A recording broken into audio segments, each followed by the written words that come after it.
Missy Peregrym, everybody!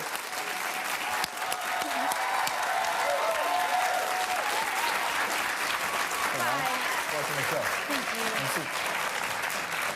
How are you? How are you feeling about this whole thing? Which part? This thing? No, not this thing. This thing's easy. That thing. But the whole thing. The show, the thing, the building. I feel great about it. I feel really blessed that we've been able to do 5 seasons so far. That's rare. When you were looking at the script, could you sense that it was a different kind of cop show? Yeah, I love that it wasn't just a procedural. I love that it was about the relationships. And it was really when I met with the rest of the team, their idea of Andy and what they were trying to make, I was excited about that. I liked that she was flawed. I liked that she was figuring herself out, and I thought it was relatable. Did you have a lot of cop interactions, officer interactions when you were growing up? I mean... I know you can't lie to me. I know you can't lie. You're not allowed to lie. It's on the record, and this is the era of the internet, so tell me the truth. I'm kind of a law-abiding citizen. I really... Yeah, because I love justice. You know, I like fairness and equality, and so I want to do my part always. So where did that come from? My family, The justice angle? Yeah, I think so. It's always interesting to me how parents relate to their kids' values. Yes. How do they do that for you as it relates to justice? My father's a minister. He's not just a minister, Pentecostal, hey. He's Pentecostal, There's a lot of this, there's a lot of that. Very open, yes. You know, it was really interesting growing up in my house. I love my parents so much.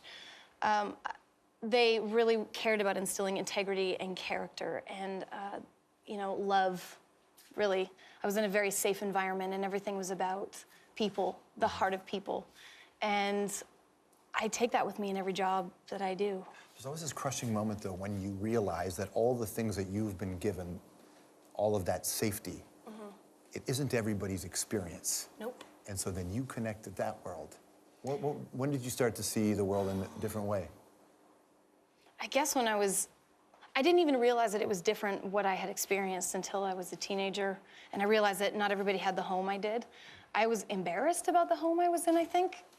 But how nice did you... It sounds stupid, but I think because I was a minister's daughter and people had an idea of what I should be, and I was told what I was. I was a Christian, so judgmental or narrow-minded, and that really bothered me because that's not who I was. I feel like I've always, my whole life, been put in boxes. It took me a while to realize that I got into the box, and I didn't have to do that. Your Twitter feed's really interesting because there's a lot of social justice on your Twitter feed, but there's also these really neat religious drops that pop up from time to time, and it's what you're saying. There's one that actually stuck out in my head, which was this one here, "Every fool in error," which you just tweeted.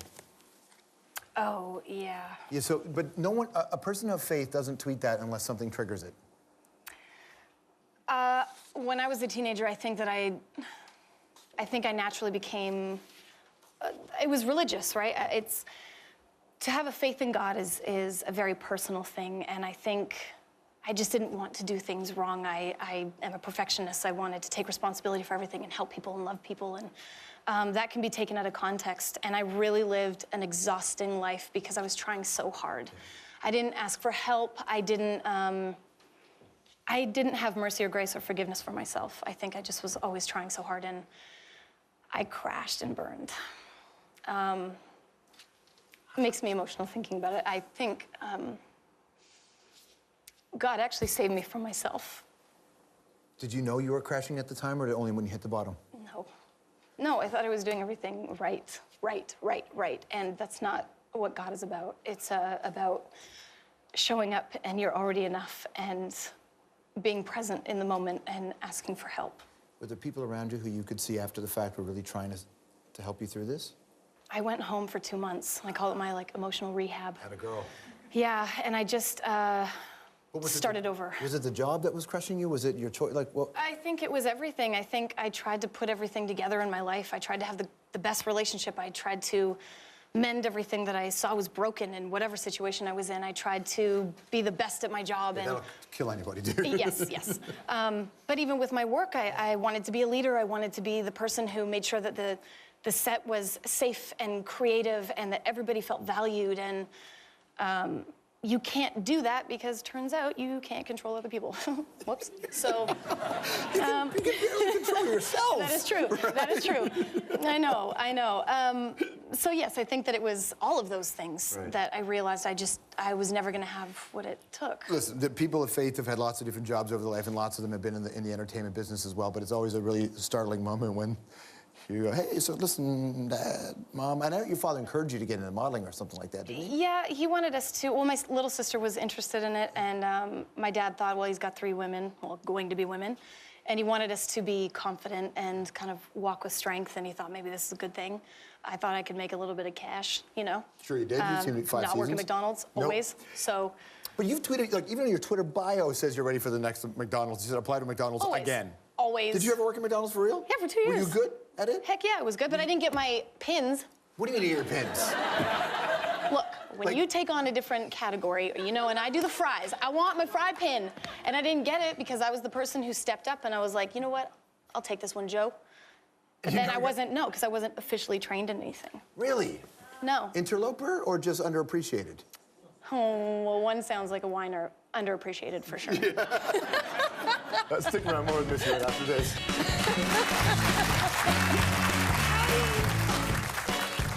Remember your first kiss? Missy wishes I didn't bring it up. That awkward story next.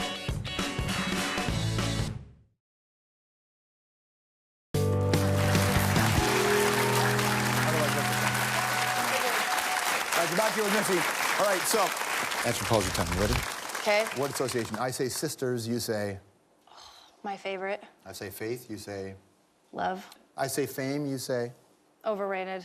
I say first kiss, you say? Horrible. Really? Do Yes. Sorry. you remember the first name of the person? Yes, I'm not gonna say it. Oh, no one knows? Well, they know, but I don't want him to feel bad. I mean, he knows who he is, but I don't need to make a bigger deal out of it. I've already just... So now you're blaming him for the kiss? Yeah. You want to know something crazy? Yes. I don't know if I ever admitted this to him. Anyway, he won't watch this. So, I used to fake getting sick and falling asleep in the car on the way home because I was so afraid to have my first kiss. Seriously? Yeah, so I'd be like, oh, thanks so much. I'm so tired. Bye. And I would get out quick before he could kiss me. And then one time he was so tired of me doing this that he got out of the car. I swear to God, it was like before he parked it. He was like, and he pinned me up against the car. And I was like, oh, crap, it's coming. And I was like, there was so much tongue. That's sort of how it works. No, not like that. Oh, the way he was, really? It was like it was too much. Well, he was probably just trying to get past the mono he thought you had because you were faking it all the time. Well, I remember walking up the stairs and being like, that's it? That's what I was nervous about? That is ridiculous. I'm saying, sister, most important lesson you learned from working in the fast food industry. Don't jump out of a window and try to race the car and drive through, you'll get fired. God, that is so specific, Missy. You actually did that. I didn't get fired, but I got written up. Why did you do that? Because I wanted to see if I could beat him. I was bored. You were competitive, man. I know. If you could throw one person in jail only for 24 hours so that they can have a moment of personal reflection, Oh, I don't like this already. who would it be? Rob Ford. Rookie Blue on Global. Missy Peregrym, everybody. We'll be right back.